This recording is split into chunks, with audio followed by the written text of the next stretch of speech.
Ma mission TV, le miroir du monde. Aza est sous-chargé de titres.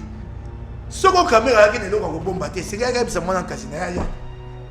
Tokoli qui a été monté ici qui m'a le quoi en Ghana liao et quoi qu'on ça il pas signé qui m'a. Mais regarde-nous, bah tu proposer alternative chaque jour, bah lieutenant na bango tantôt solandi. Notre on a l'andaki Francis Kalo, comme le oi azadi mutu ya IDPS, mi ba to IDPS n'est pas défendre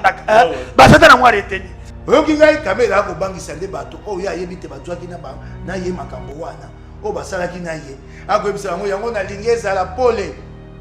po abangisa bango bazonga sika yango ndo ko pesa banda ko sokola pona kotia wo batonga station ya kotia bakaribira na mwene jitu na mbushima na Kasai 2 millions de dollars yeso kya yebike fel baza na bato batindie atanga bango. Et ali likaba ko kamwa lelo FCC na Kabila auto bundisa bango bato bakomo bunda pote kanyaka esi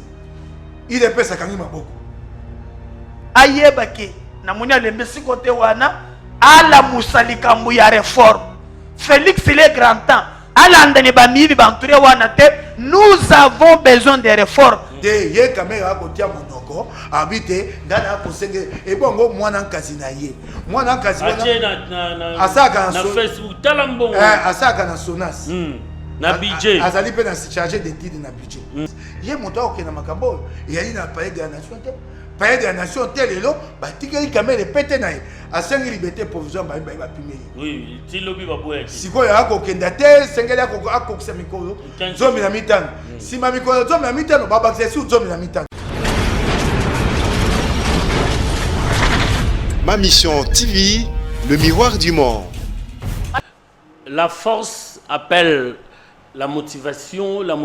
appelle la force. Ils allaient penser du jour. Il y a mon collègue Lelon de Konabiso, à Tindelibiso comme d'habitude. Et Sengeli, que vous allez toujours motiver pour que vous ayez énergie, vous ayez avancer. Navimbo tenabino sala loko la docteur Muyemba Lobi toujours que ce qu'on a beaucoup mbala mingi na savon pe na désinfectant pour permettre biso tous à la contaminité à travers le monde pandémie où ils ont ya solo ils allaient vérité masse qui ils allaient kaka na kati ya boso na politique ya mokolele où ils allaient présentés par le pape de la communication Tirilando Tokobeta Lisolo wana docteur Muyembe a faire savoir que mois de mai au Tozaro Banda et que la somme na première et deuxième semaine na yango alobi parce que respect il y a barrière hygiénique qualité c'est-à-dire sengeli na yonde ko ola ta masque ola ta gants ko la maboko pe aux en a distance il y a 1 mètre plus ou moins 2 mètres na motoza sola na yepo na ko bikisa yo ozwa virus oyo te kasi a remarqué que makambone za osale maté surtout na niveau ya Tchangu na rewana ya Pascal na Masina na Bitabe en tout cas côté kuna bande ko belé baza ko kanisa ke virus eza maseki le roi ba mona bat bazo kufate to ba mona bat baza ko cause maladie en a côté na bango mingité mais na mikozali ko ya docteur Muyemba faire savoir et cause la participer ma wasoki to respecter ba règle d'hygiène wana ti ka cela ne tienne na annonce na biso te bisaki bino que toko yamba lelo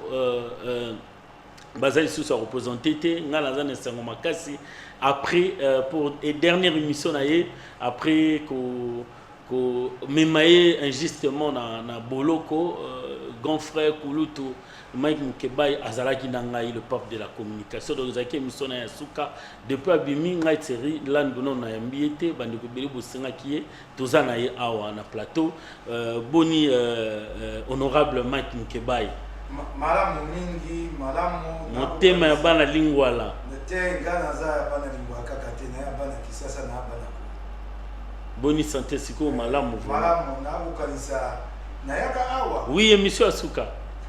tento ko maposo ga kokanga ngai oui bana exaka oui na kaka moto moko ya yense pia wa na bi na ye yaka lito beta masulo awa liboso de baya kokanga ngai yaki te pe poso wana ta ona longwe pa na yo na keinde kokanga ngai na kende pona yanola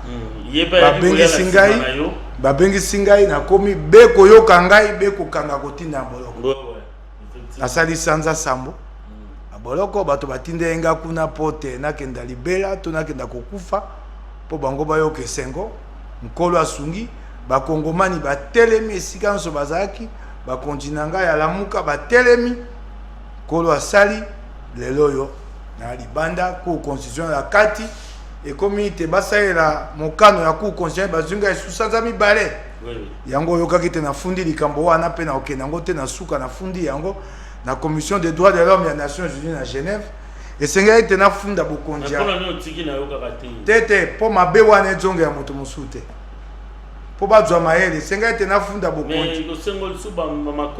nakobunda ndeko yango bakatanga misolo sanza zomi na moko babanza ete boende banyokolanga mpo nakende epai ya Godin Pwena bayonde mozalesi ya likolo na nse yokelanga mama yango otelelo nakangi motema sanza zomi na moko bafuta ngai te yango sanza zomi na moko bafuta ngai te 11 mois nayebe te so mokano wana bazwango na nzela mibeko ni mibeko ya biso elobi te nini oyo le salaire a un caractère alimentaire tango okata moto mbongo sanza zomi na mibale apani po boma ete sanza zomi na mibale koka epana yeba kepa bazwa ngo te règlement intérieur na yeba katende ko na ngai na nko pe bazwa mobeko wana na kobuka esumu bazwa mokano na kobuka mobeko Godin a commis na kati ya mokano abi vu le procès verbal du 31 mai procès verbal ya 31 mai zakate na comment na senga Godin Pwena bi pesa ngai procès verbal ya 31 mai telelo ba pesa ngai yango te procès verbal ya 31 mai o baloba te yango moto ba te ba pesa ngai tumbu zakate procès verbal ya assemblée provinciale sasa et comme ka procès verbal na plénière au bosalité so bosé plénière le mo kwa minute mais ezaki nini moko extraordinaire te procès verbal ezaka boye so bosali plénière le mo kwa minute mais balobi fragrance ezalaki te na obito ke na malembe babi vu le procès verbal na yebisa ndenge procès verbal esamaka na assemblée provinciale qui ça pe na assemblée parlementaire so bosali plénière lelo bosisi na 18h ba ça procès verbal lelo te pourtant bosisi bato bazala ko bakei nango tango bokoya to boye moko la poso nde baye na procès verbal tango bakoya nango ba pesi bino botangi soki bokondima yango bondimi bokoye pe koboya yango voilà sika ngai plénière o babaka te kanaki te bapesa ngai etumbu eli plénière ya le 31 mai le 31 mai 2019 tokomi mokolo ya poso le 1er juin 2019 pour le 31 mai 2019 ezaka mokolo mitano vendredi voilà mokolo ya poso plénière ezaka te le 1er juin oui évidemment mokolo ya yenga plénière ezaka te le 2 juin mokolo misato le 3 juin de bazwi Godin Pwena du mokano wana procès verbal wana etikali kokoma procès verbal mais fragrance balobaka eza po mafinga epareto te ndebolanga ezali mpo na likambo wana te nalekaki nde na etando eke nalobi te bankumu toza na bango bakotinda biso batanga te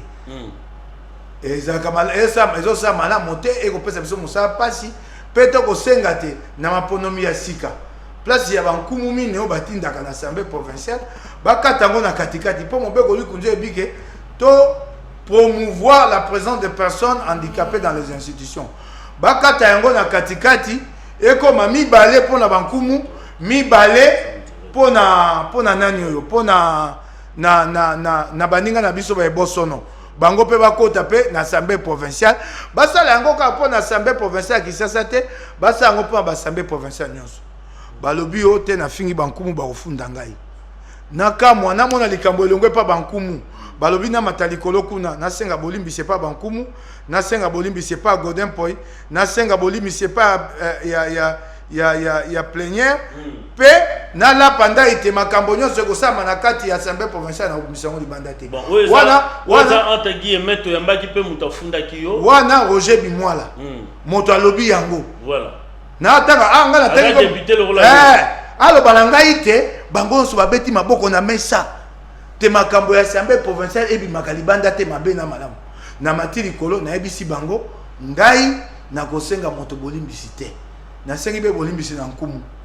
so maloba ngai yaki mabe nasengi bango bolimbisi kasi soko batondi bolimbisi na ngate po na moni boko tinda bango bafunda ngai bakenda kofunda na osamba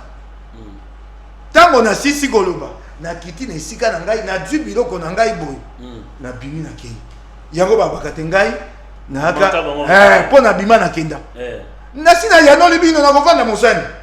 na yanoli bino boko sanga eloko boko ango ata kilote boko loba te nyonso ya na kati ya assemblée provinciale na mabe na malamu to sukisa yango na kati na likambo nini na yoki na kei boloko papa molera akoba ayaka koloba nanga na yokaka te na moto makasi aya koloba makambo ya ko ebisanga te pwanya lobaka ngote o batinda ke na godin po ya ko ebisanga pwani wana lobaka e bongo ayaka na kombo ya nani oh na tengai na nga na posa ko swa na ete na ebi ete ko swa na makasi na koloba na ye aya koloba makambo godin po ya tinda ke ya lobaka nanga o nga na boya ki koyoka likambo ali na assemblée wana assemblée provinciale kisasa balingi te makambo assemblée yaka na tando ekeba na kisasa bayiba yango wana o nyonso bakoloba na lokuta balingi te po makambo mabe ali kuna na kati po bakola na makambo misolo te batiki gentini a konzamboka ndenge yalingi yango na balingi makambo ebimaka te po na talisa yo ndakisa po mona te makambo mabe ali kuna na kati nabanda moko ya sabe province kisasa yango ba basolo ba hostilité vraiment yango mareko uti boloko ba mikando na soki yango banda boloko tala na zako la yango kolamuka nango kuna bon tana la kisa onda kisa nende ko mo bima asula kama mango wapi tala na la kisa onda kisa o babi yango rapport de gestion ya bio siko to komi na makambo ya mbongo bafutaka voilà bato bafutaka babi rapport sur la gestion administrative état de lieu bolimbisa na tanga ngala zo monango ya li français yango yo bakomi yango gestion ya bureau bato yo bureau afutaka o assemblée provinciale afutaka yoka le budget des dotations de l'assemblée provinciale de Kinshasa rémunère chaque mois 365 personnes réparties comme suit 1 48 députés pour un montant mensuel de 489 499 540 000 francs congolais. Yali Bosso. Yami Balé 2. 132 membres de cabinet pour un montant de 109 811 274 francs congolais. Yami Sato Nagosukawana 90 ou 90 agents de notre administration pour un montant de 56 394 947 000 francs congolais. Mais 5 mois. Bafutaka yoka, bafutaka bato ya cabinet. Oya batinda na kolobate eloko mabe ezate. Bafutaka 132 membres de cabinet na personnel d'appoint. 132. Bato basela bulamata bafuta bambongo bali 90. Donc ba membre ya cabinet na personnel d'appoint baleki bato oya bulamata basaka ensemble provincial nebele. Kasi tala eloko mibeko na biso lobi. Mibeko na biso lobi boye bato oyo basengeli te bafuta bango na mosala o bana membre ya ba cabinet badon o ba bengi personnel politique basangisa bango na personnel d'appoint président ana bato zomi personnel politique bato zomi na mitano personnel d'appoint vice-président 7 et 11 rapporteur 6 et 9 rapporteur adjoint 5 et 9 questeur 6 et 9 soko sangisi bango nyonso esali bato tuku mwambe na sambo 87 membres oyo mobeko lobi bafuta bango oyo bakoki kotia bango na mosala lokola personnel politique ya ba cabinet pe personnel d'appoint yoka bakomi na combien bakomi na motu ya boni 132 balekisi 45 elingo bate na assemblée provinciale ya Kisasa babuki mobeko bakofuta bato tukumi na mitano oyo esengeli basala mosala te dépassement de 45 unités sur les effectifs personnel politique et personnel d'appoint. Wana na pesi ondakisa moko voilà po bazolo rapidement avant tokotana nazo kenda na yo zelandeko voilà kasi aliawa nazo kenda na yo ndeko oyo babengi yango rapport ya commission Ecofin rapport oyo babombi yango na assemblée balingi bimate. comment ça oyo kingai na ye na ngwawa rapport tango tokendaka po na vote ya budget babandaka liboso na vote ya reddition de compte voilà ce qui reddition de compte eleki te bosimba budget te reddition de compte ebite alors pour la nini lelo 5 mois ba signaler biso zela na koya na yo ce qui reddition de compte ekoki te bokosimba oyo etikalité réduction de compte yali bokundoli ya mbongo oyo euti koleka poto okenda na vote ya budget lokola ya mobutu kumiba koto tukumiba na mibale oyo voilà 2020 bokotanga dans nos réduction de compte ya 2019 botala ndenge nini Jantini Ngobi asailaki mbongo tokomi na réduction de compte de Konangai somo na réduction de compte il y a Ecofin et Assemblée provinciale ya Kisasa balobi te mikanda wa esengelaki te Jantini Ngobi ya nango po batala réduction de compte aye nango te aye na mikanda wana te ekomami awa yalinga mona komi yango te aye nango te ebongo siko balekisa réduction de compte wana boni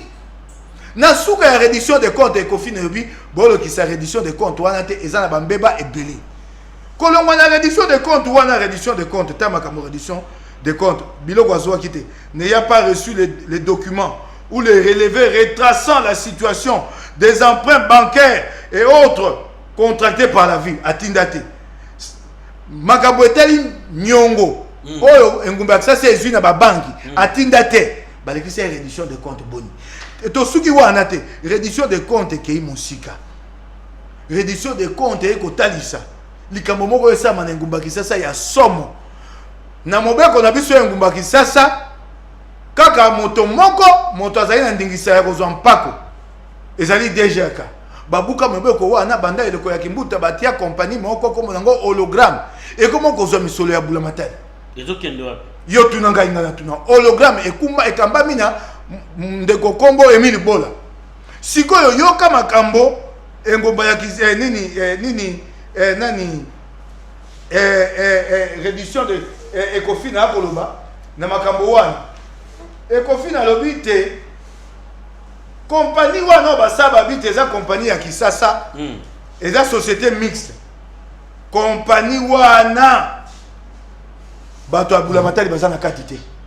il y a pas de représentant de l'état na kati ya compagnie wana mbongo etwaka engumba ya Kisasa mona kata lo meya te batindela kata mukanda moko te po ayeba te mbongo ekotaki motu ya mbongo za yeto mbongo za Kisasa na lobi na yote azali na ndingisa ya kozwa mpako te mpo mpako ekokamba mabe na DGK babuki moboko batie tango batie ta sala mbongo ekota na kesi ya leta milioni na milioni ya dollars emona na kate na hologramme awa bauti ko pesa mpako ya vignette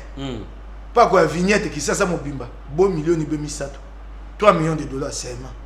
na mituka Kisasa mobimba pe mpako wana ya vignette DGK moto asali yango te ba yesu na compagnie mosusu comme nango auto juste yango moto sali mpako ya vignette mpako wana DGK tikali komona yango te hologramme wana société wana babomba yango na binza na lopango ba komata eloko te na libanda mobeko lobi esika compagnie ele sengele ko ba komona eloko te na binza yo yebite compagnie moko ezaka komona yango hologramme nazo kama ku makambo wana yali na kati awa ya rapport assemblée provinciale ngo bimisango te po ba mosu ba koti ndoki bango na gouvernement provincial na Jantini Ngobi balingo bimisango te o mokeba imakelele mokeba kofinga o eza makambo ya misolo ya ngumba ya Kisasa yango ngana ko ya nangwao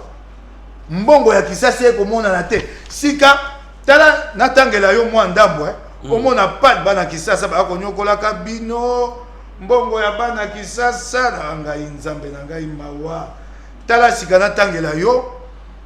makambo o batangi oyo ezali oyo etali nini oyo ba division urbaine oyo ezwaka bampako toutes les divisions urbaines na mobuko to mibale na zone na libwa ba koti simbongo tete ba ministère division urbaine du plan comme d'habitude la division urbaine est passée à côté des assignations division urbaine de PTTC division est dans la même lancée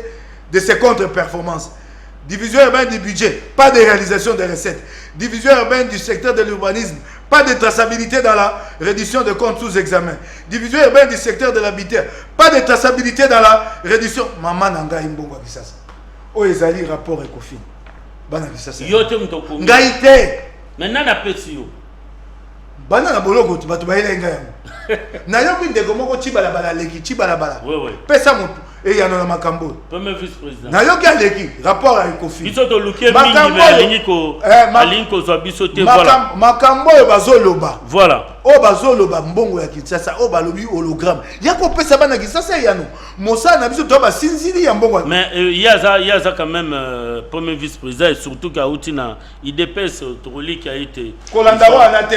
pona la kisayo makambo ko sama be voilà zana sisa wana tozokota na actualité na sisa makambo na lombango oko baba ndeko IDPS ndeko moko IDPS akuna ko bunda maka José Badiba oyebi makambo basala ki na yebite tango moto akufi na l'hôpital Ovijana ndeko José Badiba ngatemi abina ko ndima likambo te ba bengisi plénière babe senge ite batia doli makambo pembeni doli wana ndenge bakanga ye ngana bakale likambo sila te po doli Vijana kendaka mikendela kate ngobila moto atinda ye esengeli ngobila mo aya na makambo wana alio babengi politiquement et moralement responsable wana liboke na kani ba yete ba poisa doli makambo bango babite moto akufi ba yoki yango so monte babi doli makambo atika na mosala yoka bato mobimba moto akufi ba yoki yango so monte tango José Badiba bimi bapandisa ngo baye kotuna ye metuna abi assemblée provinciale ya Kinshasa eloko malonga ko bima ate oyebi basala yeni na plénière elanda ba matisi liko babi senga bolimbisi. On exige à un député provincial de Kinshasa de demander pardon pour ses opinions. Pour na maloba na yen makanisi ba sengisa ndeko bolimbisi bato bande kwa IDPS batinda mina assemblée provinciale Kinshasa bali zomi na mibale 12 mokonzi na bango Peter Kazadi bavandi nye batiki basengisa oze badi banga po oza bundeli bana Kinshasa po alobita assemblée otala moto yo balobite ba ko funda ye po akangi ababomi moto kasi to longole mosa banga batika ye awe loko malonge mate basengisa ye bolimbisi yango tongo go bananga okonika te bandeko ya IDPS na pesi yo benda kisawana po etalisa ba combattant soki bandeko na bango o baba tinda mina ngomba Kinshasa baya ko sa mosa Kinshasa to bayele loko musu. Voilà mbala mingi to lukaka Peter Kazadi mais akima kabiso tangu so royamba kokosa biso aroya te Toroli qui a été mbala na sima tokozwa et pour que to déceler problème où ils ont la carte assemblée provinciale ils allaient à solo mission les gens qui ne kara na mon peuple boye banité koti mais bimi nanazu nanazo c'est là voilà ba dossier oyo PGR sengeli a téléma apotomoni musala de Jésus salama makasi na niveau ya kokanga bato nyoso ba lemisolo ya l'état toza pena mona mboka Médard Kolongo boni nazeli malamu pape président na sepeli makasi ngape na sepeli pe ko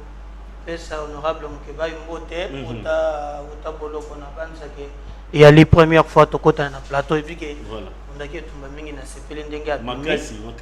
tozala kia to bundaki makasi pona voilà mais en fait na kolanda ye akoloba makambo ko salanga pasi na motema neti makambo ko leka Kinshasa voilà parenthèse kaga te mena na landi azo kana ko lekisa ngo bongo te ozomona na kanisi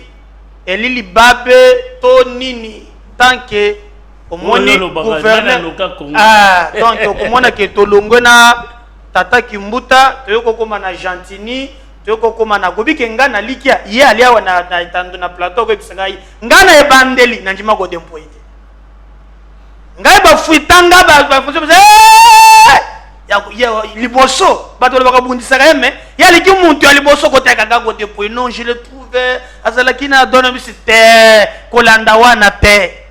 to soni na ye na na bandeli ye li croyait o to ko tonga na Kinshasa na moni to te maike ngai ba information azana yango dans le passé oyebi e malamu te lelo avenir ndebo lo ke pesi ngai raison ndeko skoko yeba ke na moya lelo Kinshasa ekufi l'assemblée provinciale oyali émanation nebiso ko lobali yaza eli ya lingwala nebite soki ba kamakambo baya ba botoli azana lingwala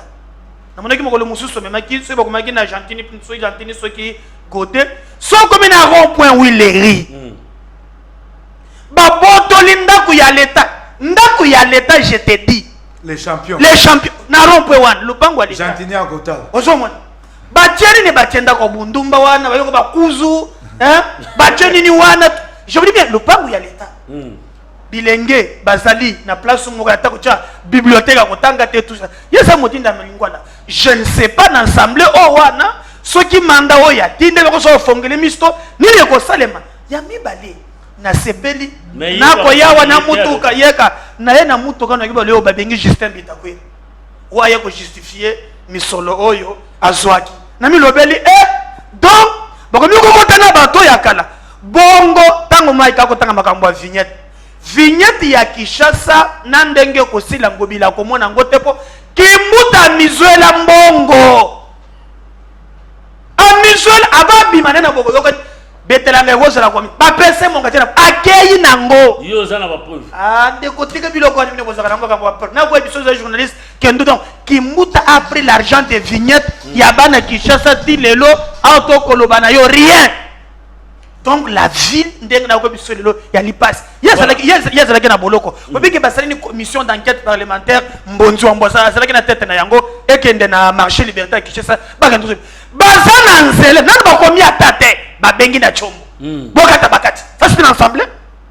déjà gars ils appellent bien monza na MLC tika bon na isa bakati Thierry tika ko katangai ya sali awa na kaniseka kozongela ensemble ba dossier muso bakisana wana yeba otika ya lekata basi bakati bazuzi bureau wana kutu no moni mukolonga na mona ke kaka ba pekisi ko ba vérité kuna kana yebisa yo omoni kaka mokolo cour constitutionnelle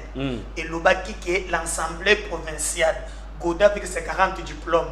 a yebi comme maîtriser règlement intérieur était. S'il était un scientifique d'Amibengeka, il allait démissionner. Tu ne peux pas diriger une institution aussi longtemps que tu ne maîtrises pas le règlement, que la fondation même, il y a institution. Voilà. Ce qui est président, oh il y a Kosala Yango, Aibi Kokambate, il y a l'Ipasi. Donc ba dossier ali mingi yo sakina boloko nanango bebo na kwe biso yo awa bele ponga na kokota kuna te yo wali obimi mokoloko zonga kuna to mona donc to kozonga na assemblée wana tala nanango ebele o ba termino ba sali kuna o meka kami mokubunde tuma pamba te Kinshasa limwe yo ko bisanga makambo tsana bantu na biso ya IDPS na bantu mususu makambo ekoleka na miso na bango voilà ni ekoleka na miso na bango voilà ya ngoto na lobi yango tozo luka Peter Kaza di bien ka kimaka biso arokenda repa bandeko musu mais ça problème te honorable Olandi message ya mokonzi na bino ya la muka par rapport à la situation de l'heure Nino Koko Baksa, Martin Fayulu s'est adressé quand même à la nation hier. Et Ali Malamo, le col a fait appel ça qui Nzela pour Nakotalisa Ndenge Mboka Kokenda. Voilà. Totika Libe Nzela Oyabiso, Mboka Zaya Kokufa. Oyebite Liboso ya Kokota Makambo ya Boyenge Bene ya Misolo ya Mboka. Alobaki na Makambo etali Bokono Oyo. Pour na ndenge OMS alobaki. Na oyo etikali totikali be nzaya na biso ya lamuka etumba na biso boyebi yango e ali te na mikolo koya na lombango soko bato bana bokonzi ya nkuku oyo bakoki kosala te batia libonga to vanda mesa poto sa to bengi mbongo wana ba reform poto kenda liboso nzela na biso etikali be yango wana na lombango na ngaya bakisa liboso to pesa ndeko meda maloba mwa moke tango na bimi na lobite na kokenda kofunda assemblée provinciale ya Kinshasa mikanda o nyonso ya liawa ekokenda pa bazuzi oyo mbongo bakozwa société compagnie hologramme o compagnie ya lokuta na ko belela bazuzi ba yoka ezali ya ndego ya DGRK Rita Bola mwana mama kuna ye Emile Bola na hologramme ndeko ne ya mwasi Rita Bola yende na DGRK yango na lobi assemblée pour na ndenga assemblée provinciale ekokenda mabe na kokenda kofunda na likambo oyo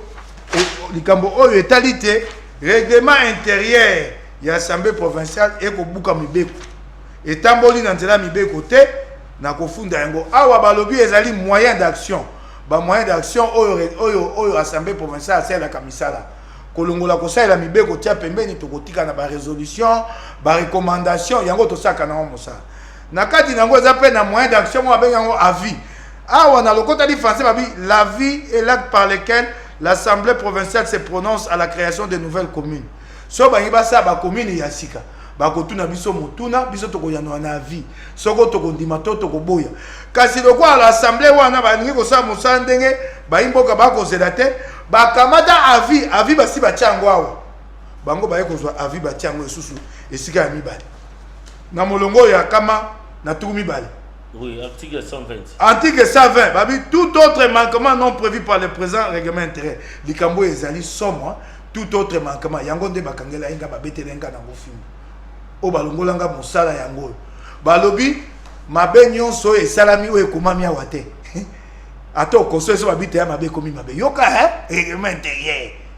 Liberticide ces dispositions kasi yango mama likambo te. Mama likambo na koba. Tout autre manquement prévu, non prévu par le présent règlement intérieur et dont un député se serait rendu coupable sur le lieu de réunion de l'Assemblée provinciale est apprécié et sanctionné par le bureau après avis de l'Assemblée provinciale. Avis et quoi yamba balete na l'Assemblée, na carte règlement intérieur.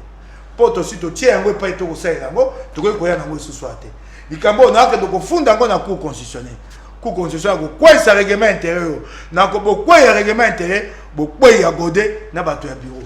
To bandela maponomi ya bureau po batiaki bango na libonga na règlement intérieur ezali na mbeba voilà na nzela ya mobeko likundi. Voilà tozo koba so koba même mutuna Martin Fayulu a s'adressé à Kilobi la nation na ransi au landaki na ba réseaux nyonso sociaux évidemment na ba canon nyonso. Bon, écoutez, moi je pense que Martin Fayulu a pour ça la opposition naie oyebi. Pour moi, bien qu'il y ait un confinement na libanda. Donc nazalaka clair na point wana maponami elekaki ndenge longo banite batu nyonso ba décrier yango mais responsabilité ya classe politique na biso ya batu nyonso ezalaki engagé. To salaki maponami mbala liboso to elaki elekaki mabe ya mibale mabe awa tokomi olika mabe na komituna mutuna soki maponami ya 2023 ekozala wapi oyebi batu mingi ba monanga mutu alamoka tango na zwaka position ya ko soutenir ba réforme institutionnelle. Moi ce qui me lie aujourd'hui na likanisi onyon sonata koloba c'est comme un opposant hein? Il faut garder opinion naie tout ça mais le plus important qu'est-ce que nous faisons pour être 2023 après maponomi tozonge la lisusu te ba vérité désir après pe maponami to ya pende to fandina mukeba ibo to banda kota to keli misala boni bana ba kotanga boni totika la kate toujours na babiloko moko wana ya ba election po ngana komona lamuka na moya lelo mutu na nzela oyaye tala taba tweet na bango oyo ba présenter mes condoléances na monseigneur oyo tanto président oyo tanto boye tu disais que kaka wana moi bokabwani ezali mais maintenant on ne parle pas le même langage au moment que eri ya kopoza ka mituna ya malonga yango est-ce que etumba ya seni tokozango boni omoni même bando ba contrôler pe Félix lokola ba ko kuiba musolo l'état jamais ba kolingaka ba mona un rapprochement de force tala mikolo yo ntambwe mwamba asoleveki makambu ya kolobake nataka mo flash muke par rapport ya nataka mo flash muke balobeka o soki tozali kokende soki balenge batia congrès batu babima bagenda ko siéger parlement tu penses que bando ya kashi bango moko bazana force na moya lelo ya kondo ko choloko wa te.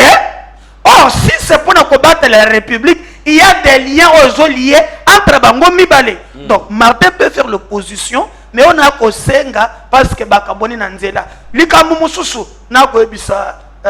mukebai alaki na boloko magami petit moso abandiko landa TV kuna te zelaki moi mobulu même awa tant yo zelaki na boloko oyebi ke même etumba kishasa okolela awa boza pena ba député le bino ya lamuka baza kuna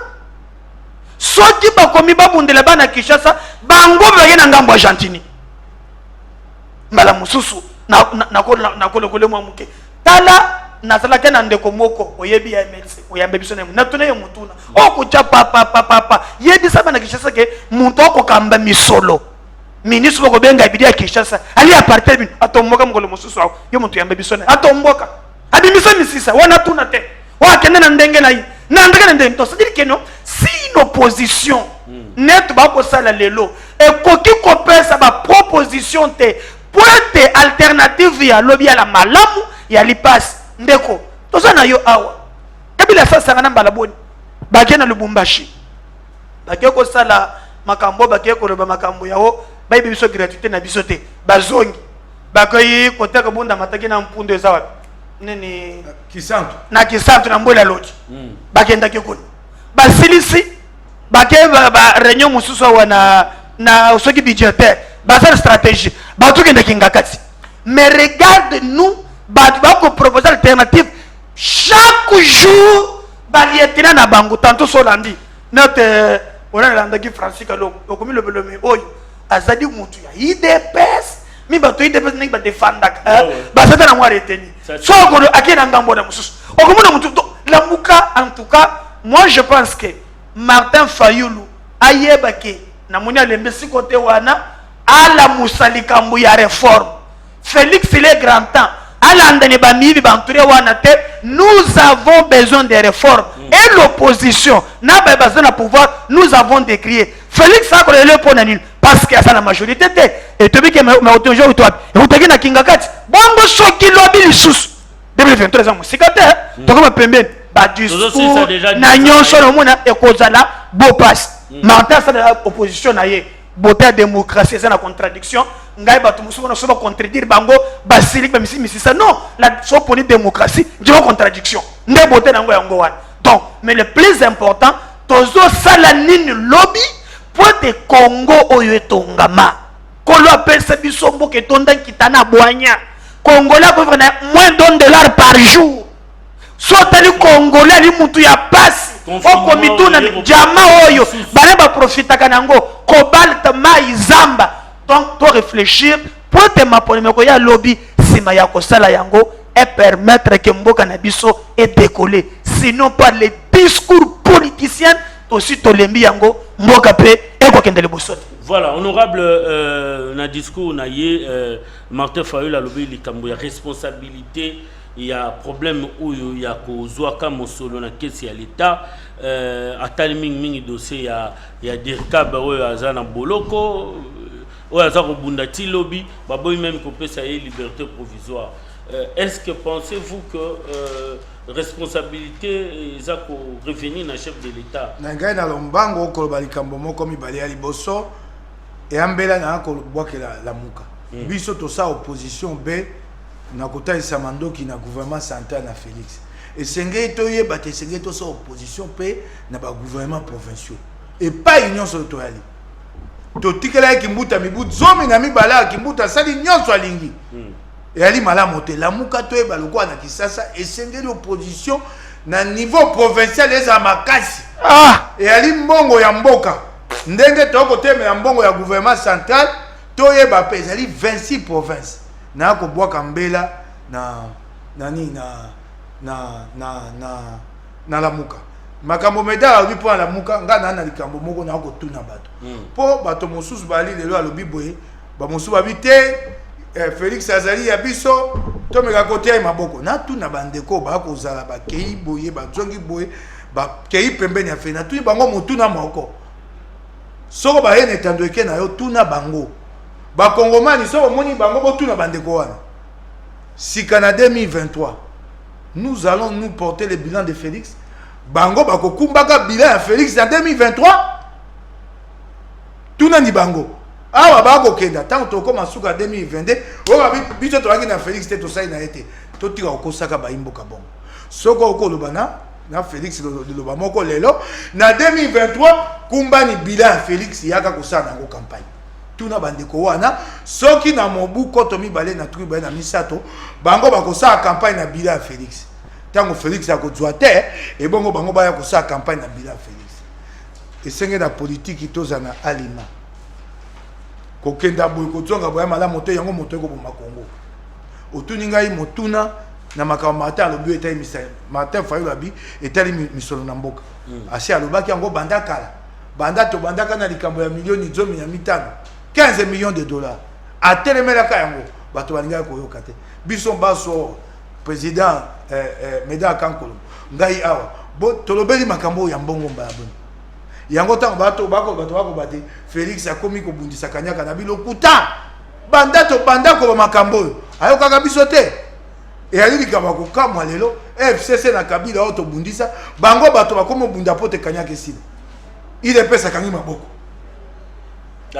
lakisa na pesa yo elembo moko kamera na boloko te moto so bakangi eponda makambo minene boy pe ya mbongo belebe eloko aliboso balongolaka epete na ebatie na boloko te lelo kamera alati pete ya dika bete Félix ako kolongola si ako batela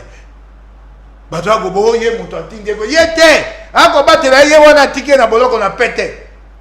yali ka monene senge balongola epete na ya dika be bongo asamba ako batela etide lo banda akoti kunesele ki o toke nda poso mi balete poso mi balete lelo poso mi balete poso mi balete tebe na pete na ye kaka poso moko na poso moko parce que oui à côté qui paye j'ai dit mokola misato yaki mokola misato poso moko te lelo Félix akolongola pete na ete yango toyi kolakisa te Félix akobatela le couteau ba ko bate Félix moto akoluka kundola mabato mabeo esami akanyaka iye eloko kwa ise na libulu alingaki kaka koloba te namona pole yango alobaka na posa komona pole na makambo etali mikolo kama 100 jours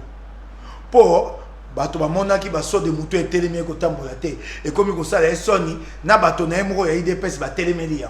yango wana po milongo wana likambo obi namona pole tanga ba mona pole bato FCC bakoti na kati bango bato akomukanga bato ntoma na bango oya makambo ya Sembo ministre de la justice ye moto okena makambo yali na palais de la nation te palais de la nation te lelo batikeli kamere pete na ye asengi liberté provisoire ba pimeli oui ti lobi baboya ki sikoyo akokenda te sengeli akokisa mikolo zomi na mitano sima mikolo zomi na mitano babakisa su zomi na mitano ezaka bongo te tango likambo ekele pa bazuze wana mikolo komokenda bebo Ozoko koyeba o babenga yango chambre du conseil sima wana bakwa Félix akozani pota longola epete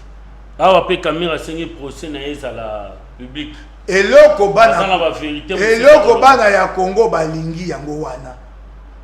kosamba wana esala maliboso ya etando eke tolanda yango pota ngako batena makamba koloba akobangisa bato bayebi makambo na ye biso akobangisa biso te akobangisa bakongomani te akolingo bangisa bandeko bayebi te bazana nkuku na ye po bayebisa bazuze batika oyoki ngai kamera akobangisa nde bato oyo ayebi te bazwaki na ye makambo wana oyo basalaki na ye akoyebisa bango yango nalingi ezala pole po abangisa bango bazonga nsima biso tosengi bazuze bakende yango te na suka ebongo toyeba awa akosenga te batya yango pole oyo soko mwana ankasi na ye o babengisaki lobi Daniel Massaro akimi bwani te ye vraiment faut bakanga te ye kamera akotia monoko abite ngana akosenge ebongo mwana ankasi na ye mwana ankasi na asaka na Facebook tala mbongo asaka na Sonas na budget azali pe na chargé d'études na budget oko yoka ba voyage nyasa mokonzi la radio bokonzi ya IDPS oko yoka moto asaka na Sonas asaka pe chargé d'études na bokonzi ya Félix bokonzi ya état de droit ya le peuple d'abord kamera zui mwana ankazi na ye na Sonas ali kuna azali soko chef d'agence adjoint agence ya Gombe azali sous chargé d'études soko kamera yaki neloko kobomba te senga kabisa mwana ankazi na ye tokoliki ate ye moto ayebisi ekima loko anga na aliawa ekoya kosala libota pasi mingi yokima mpo na okaki te na poso bakangaki leki na ye nayebi te soko ya solo bayi bakangi soko Justin Kamel oui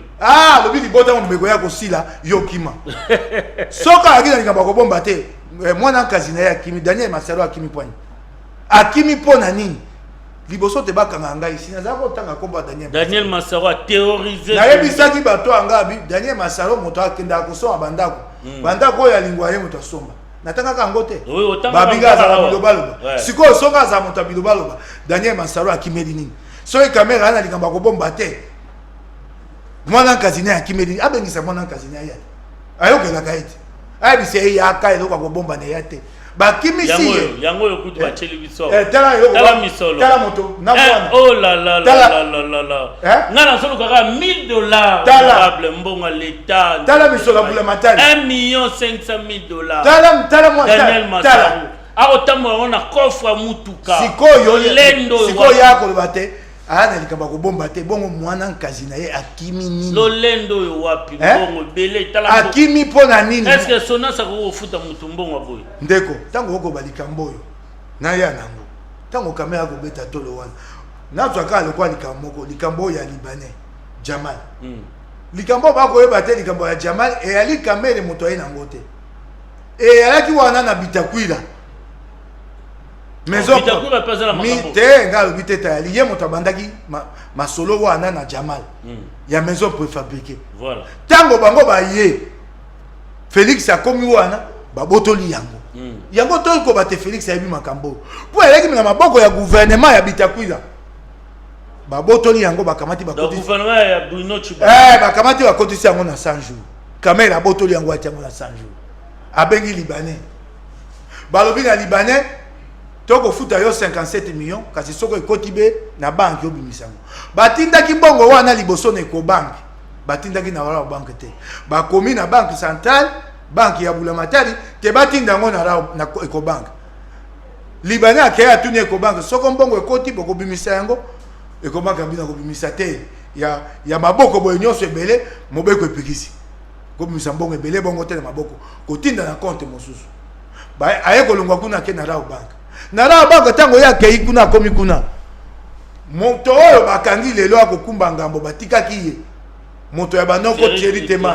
Thierry Temans ye na ese ya mboka akei kotala misala ya Rabobank bato baza na se na ye bango bato basololi na libanais baye kokamata mbongo na banke ya Bulamatari komema na Rabobank bamemi na Rabobank babimisi yango mbala boni misato na libanais Thierry Temans anganya azalaki te aye kokuta ayebisi bato na ye soko nazalaka mbe likambo eleki te mpo na nini mpo libanais wana asa azwaka makambo na Rabobank libanais wana abaka te aza na solde de 149 000 $, banque abi 49 000 $, baswani bafundana Thierry Temans atia libanais wana na liste noire abi makambo elinga koleka te esi eleki babimisi mbongo sika awa mbongo wana ebimi bamisato bakaboli libanais wana kuna na makala si atangi bato bazwaki mbongo atangi ebimba bato na Rabobank bayebi moto akobenga bango te po bato na Rabobank oyo Thierry Temans atikaki mbongo abangaki kobimisa te moto moko abandi kobenga bango banda palais de la nation tongo poko kotia bango molunge yako bato wana balemba babimisa mbongo babangi tango bakokenda kosamba bato wana bakoya koloba te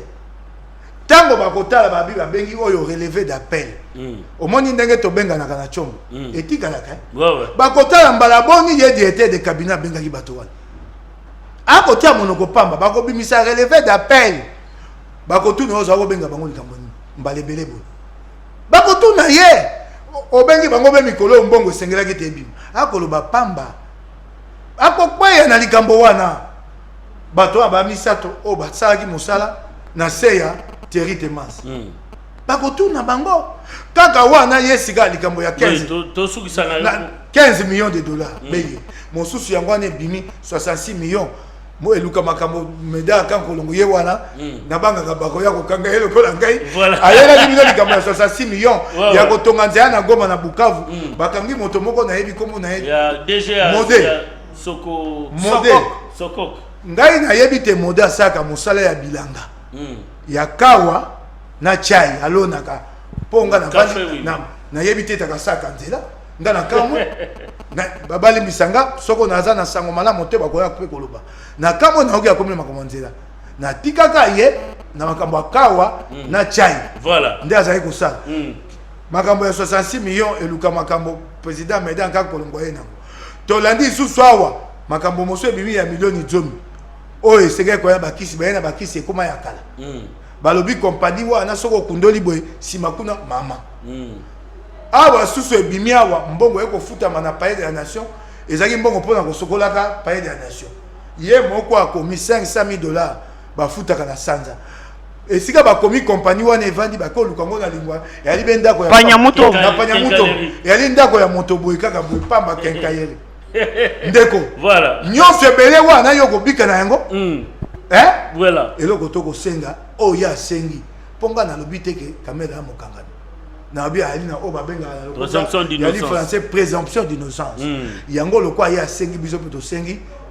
likambo wana basambisa yango na pole etando eke. Voilà, président Meda rapidement dossier oyo il y a implication, il y a chef de l'État Nengi Martin Fayulu la lobby Dirkab Tilelo azan occupé car poste na ya Dirkab azan ba pété na ye azan la boloko finalement après des demandes il y a liberté provisoire à Sengi procès à la publique. Non, moi j'ai une autre lecture d'ailleurs c'est pour Nangai Lelo na banza ke etumba oyo ezala mukeba ezala Fayulu biso to bundi et bandi ko porter ba fruit na yango.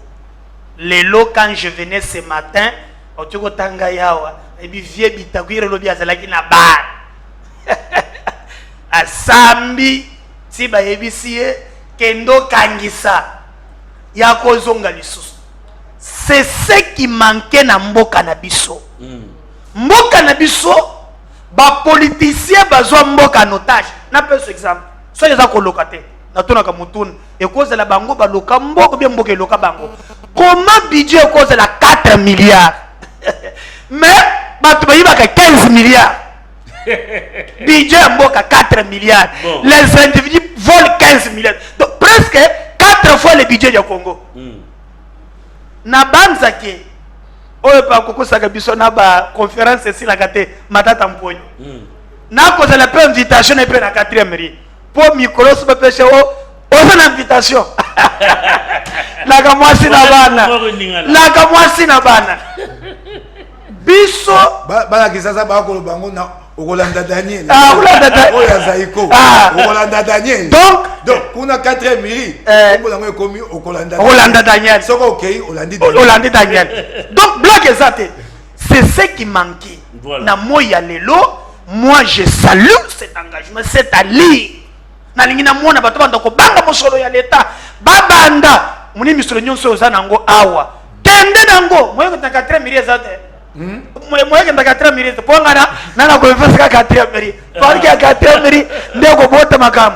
na cour constitutionnel na muni bongi pour cour constitutionnel bazuzi wana na kopia bango félicitations à resort bango vraiment nana confiance kaka ya cour constitutionnel na 4 minutes ce qui moi ezali bongi ça ba dossier yo même ngo na 4 minutes donc je félicite cet élan. Voilà. Kolanda kamerete akamonta ba chantage kolanda kote biloko wana te degrade ici tous les appels qui faisaient au téléphone Félix Montotina banda ko sala ngote. Est-ce que tu peux t'imaginer par exemple moko ya honorable lobi angwa yana lupangu moko avenue Mpanyamouto 257 o société wana bimisa $500,000 e banda ko sokola palais du peuple ce qui ont teleka ka porte ya ndako wana yango moko vers moko yata linzanza verni ezate yangona ndo ko pesa banda ko sokola bona kotia wo batonga station ya kotia bakaribira na mwene du tout na mbujuma na Kasai $2 millions. Hein? Yeso kya yebi ke fel baza na bato batindie atanga bango. Nous ne voulons pas makambu ya o tokotanga. Suiwe meki tokotanga. Natangi na kotanga journal oba ko kanela bana kanda nanga kusagana te na yebi natangi journal moko katanga post natangi journal oyebi kende ko ya mwasi ba payer marché à $9 millions. Batuni etata o nani o ndeko mwasi nanga boyo o pesembo atekele be baba yo yoki ekangi famille mo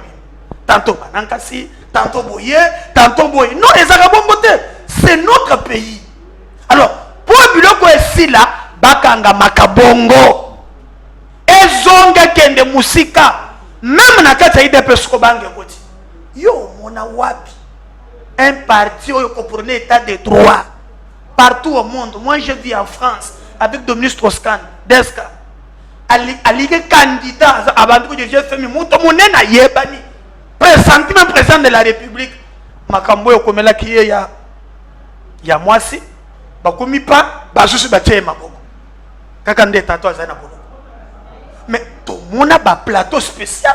gauche droite ba pesa ba point de vue on komi ho bon baleka mboyo te tulumbu aloba to sanctionner yo mais yo sikoyo wali pe vice-président ya Assemblée nationale tambo ntambo mwamba lobi olobi o ici je ne parle pas tika kotanga na ici je ne parle pas comme engagé dans l'institution j'engage ma liberté yo kaka muntu ana liberté ya koengage baninga te polémique ya congrès wana alors ngai na lobby même peu invitation il faut que peu na commerce extérieur ndenge ezwi tata bitakwira il faut que peu kuna na koyebisa yo pona nini tika makambo eza bien beaucoup na mokolo ya lobby na kotalisa yo donc pejera notaka notre bisika to kodoba invitation landa ancien premier ministre ya 4e ministre bolobi nini kolanda Daniel na kotanga batifo bolandisa kuna nokutuna ngamba te ba yo lo bozo intimider tosalaki na yo awa nazoya nango awa ti okoloba te alors butu na moi congrès kosalema tosalaki na bandeko mosusu awa bakotya mundu lelo toza na bango wana oyo toza na acharnement taka kofinga baza na acharnement lelo somona alors okutuna nga makambo ya congrès d'abord eza constitution Félix Atiena C na lobby yena tamona mabunda non komona ga ya mbango le problème ya congrès d'abord eza constitutionnel voilà elinga te constitution lobby ki soki olingi au prolonger état direction de tozana yango boye il faut congrès soki osali 30 jours ozenga na congrès epesa yo ndingisa ya ko prolonger yango alors na lire ya lelo bokono tozana yango nekoka baka yo kobakisama na lire ya kosila te on peut encore kobakisa miko non problème il y a les deux bureaux ils allaient que président visa ki bango siko leko za partisan ndenge yango yokutu okomona lokola muntu lokola ntambwe mwamba na ko rappeler siko yebaka te asala droit na Burundi droit na ye atanga ngo yango yokutu tozotala ndenge mokonza mboka mbi bango na dirkab voilà même dirkab na ça peut na makambo te aza blanchi na ko la tanga tiri makambo ndo sala makambo tonde na bemiso dirkab ko dokele wana ana makambo nana mikanda na yawa makambo so toko sala nani na omene SSPT entreprise en faillite na tika na moto kete na ngoza na ngwao na talisa yo na bon yango bino boza ba dossier wa c'est là itikile na moto kana ngwana ngona bona kisa yo ozomo ala pena makambo ozomo biso tozolinga ke moto toza trempé na musolo ya bayimboka ala te batu babanga mais lokola ntambwe mwamba c'est que moi j'ai regretté aux alliés présidents et à l'institution Sénat. Il y a des canaux dans le cadre de pyramide institution de Kosolola. Kolongo nango kuna, koya kosala face à face na to Congo et communauté tribune, ça c'est de l'amateurisme. Osomona et puis à interpréter bon, je comprends atanga na Burundi parce que comment okoki koloba likambo oyo parce qu'il fallait d'abord attends l'article 85 d'abord à Kosi au Koko ça niveau on a Félix Ayamba bango et lobby que ceux qui les kambo moko ye lingete le misa makambo mboka na mbalakata mokonzi ya mboka akoki kobenga bakonzi ya chambre mibale abengi premier ministre yango mon même cour constitutionnel tango ata lobby te akati lobby mokonzi ya mboka respecter et loko wan mais est-ce qu'il fallait passer par les méthodes ya mibale Jean-Marc Pe Abimi, aux vice-président, il y a Assemblée nationale, premier vice-président, il y a Assemblée nationale. Alors, un pays où, voilà, ba institution, qu'est-ce que le peuple a gagné na kosona kana bango wana? Il y a Espino que Congrès doit 7 millions. Bongo ben visible à soi. Bongo ben visible à soi. On s'est rabattu, on s'est 4 000. Un peu courage, on a face à face de sa coin. Alors, ben visible, ne prenez pas les peuples comme des abrutis. Que tant que beaucoup y a pour les calculs, la bino, bon, même bango na farine, il faut respecter ces peuples, bah mériter paix, respect na yango. Mais congrès et Kozala, pour mon ami bêté, et ça la thème sur le problème est ça boué. Et ça fait exposition de batata, c'est la base à Bamiko. L'expérience, même tambo mais ça l'avantage na yeno po ba lobby ya mikolo bazo bikate so ça papa ponyo so sénat tu vas les exposer Voilà, merci beaucoup, Président Médard. L'arrêté, tout ce qui même Moutuna, honorable protocole mission, polémique, controverse, il y a congrès, controverse, il y a Kolanda Makambo Wanate, il y a FCC, voilà. Cash. Destitution, il y a Félix Ezalité, et Kozala Kate. So Kabila destitué Félix Simango Akosani. Yebisangai. Mobe Gogo Bate Soko Longoli, et Senge Tosa Samapono. Est-ce que coup d'été, ça qui Tozo Kenemale, Bakolongola et Bongo Sima Baosa Bon. Dissolution au Félix, n'a pas été personne, et Kozala Kate. Bako l'exception, Gongana, le Baki Yango Bandali Bandela, Bango Mi Bale, Babando Swana Mikonyon, FCC na Cash Kobunda. Mozangi monene koza Congo yango otoko bikana yango otoko mon basaka musabu la matete oyalo yango dissolution réalité destitution réalité Kabila moto aliboma te asa destitution so asa destitution simazwani bago bangisa bango mibale ba lokwa bato alali yo tolali na mbeto moko kasi toyoka na kate yo mbeli ngambeli yo kuna mbeli ngambeli yo la munga keba la so lali tenga na la te tiambe na septième mais voilà la mbete mo ozo kangai likambo wana yango wana o nyoso ko anda pamba po to dissolution to destitution mais be ko senga te so sali dissolution sima ya mikolo tuku motoba 60 jours o sa sama pono soko dissolution fait ça que dako ko bele la wana soko asali yango ko sa sama pono misima mikolo tuku motoba 60 jours. Et là, quand les kangaye fichier électoral seni et c'est le cas. Bakolo ya sika ba yebele fichier wana pesa kama be na o babenga ka ba empreinte zanga. Soko lobio c'est fichier électoral na Congo. Ezo kabiso sanza motoba sanza muambe sanza zomi. Alors ça dissolution ça ma pono mokoni. Le kuta ba ko l'exception gonga. Mais 2023 peso pour ça. Bako banda ko so na Kabila na posa ya Félix. Ana posa na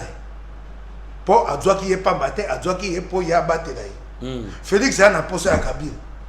po Kabila akumbela ye majorité na assemblée nationale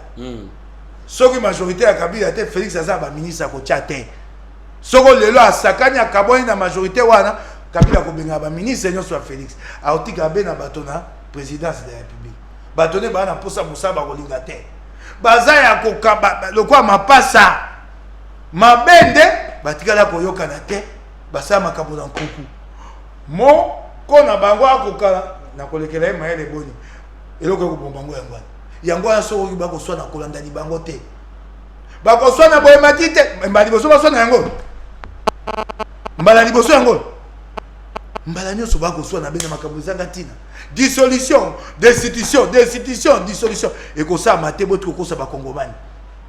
bako zabe bongo tango to ko ma penete to ko ma maponomi moto na moto nde akoya ko sala bana kisa babaka ayebela po Félix ayebite bo konjo ya zui na nzela ya Kabila te bato na ye na kati ya IDPS ba combattant balinga yango te akozala na pasia ko bana Kabila sima ya maponomi ekoya Kabila pe na mayele na ya zoluka na kosa boni pona zongela bokonzi nanga mobimba soki na maboko na ngai moko te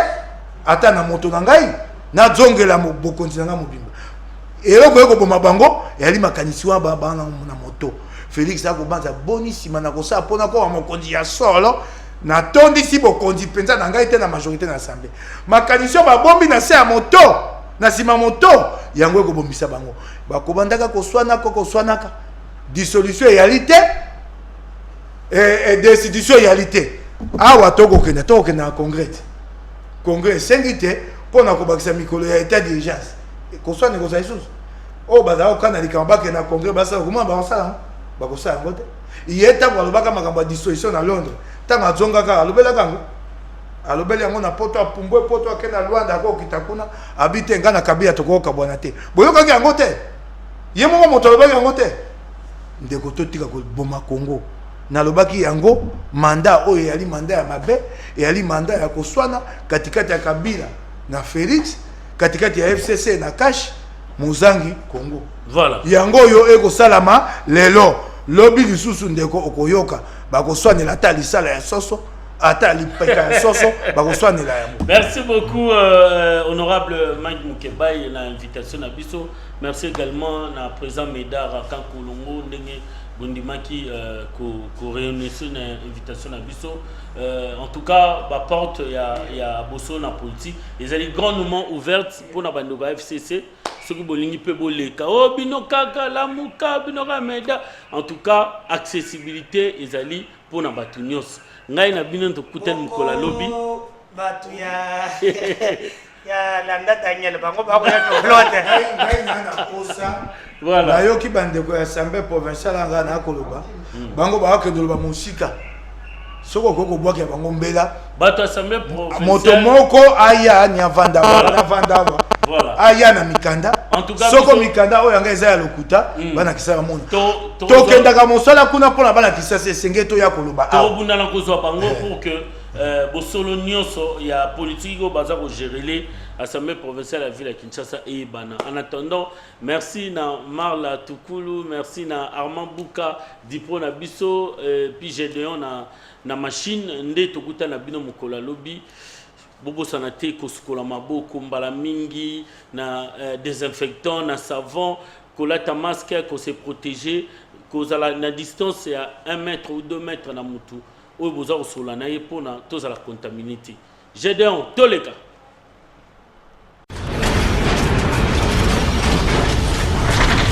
Ma mission TV, le miroir du monde.